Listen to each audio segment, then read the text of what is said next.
Welcome to my channel. Today I'm going to talk about yarn substitution. If you enjoy this video, give it a like. And please consider subscribing. There's a few things to keep in mind when looking to substitute a yarn for a project. The first consideration is the weight. Make sure if a pattern calls for a worsted weight yarn that you look for another worsted weight yarn. The yarns will say worsted, or they may list a yarn symbol, this one being a superfine number 1. Worsted is a number 4. So look for the weight of the yarn to be listed either in words or by the yarn weight symbol.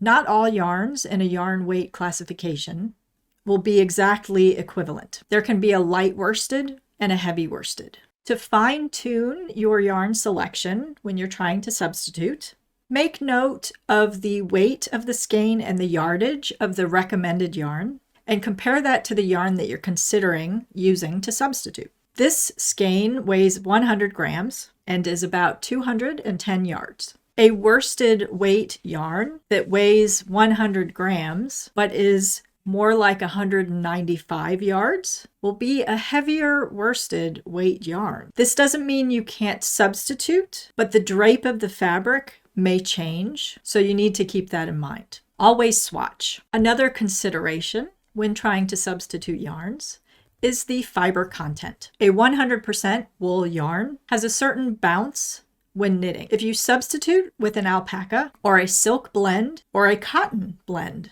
you will be producing a very different fabric.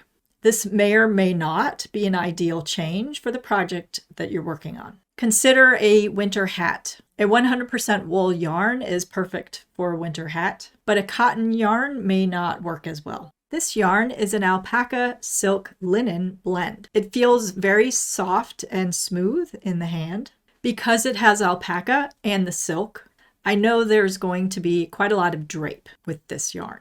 My plan is to possibly work a cowl or a shawl in the yarn because I know that the drape will be just lovely. But if I was looking to substitute for a project that called for 100% wool and was something that needed some bounce and some elasticity, I know that this yarn would not work for that. Consider blends, though. It's fairly easy to substitute a wool and nylon blend yarn for a 100% wool yarn. Another thing to keep in mind is the yarn construction. Is the original yarn a multi-ply yarn or is it a single? Try to match the yarn construction when you're looking to substitute. Cabled projects benefit from a multi-ply smooth yarn. So when substituting, look for another multi-ply smooth yarn. Similarly, consider the yarn's texture or any variegation. A boucle or a mohair is very fuzzy and will muddle any details. If the original pattern called for a yarn with texture like this, then look for another yarn that has similar texture. So color is also something to consider, and variegation in that color.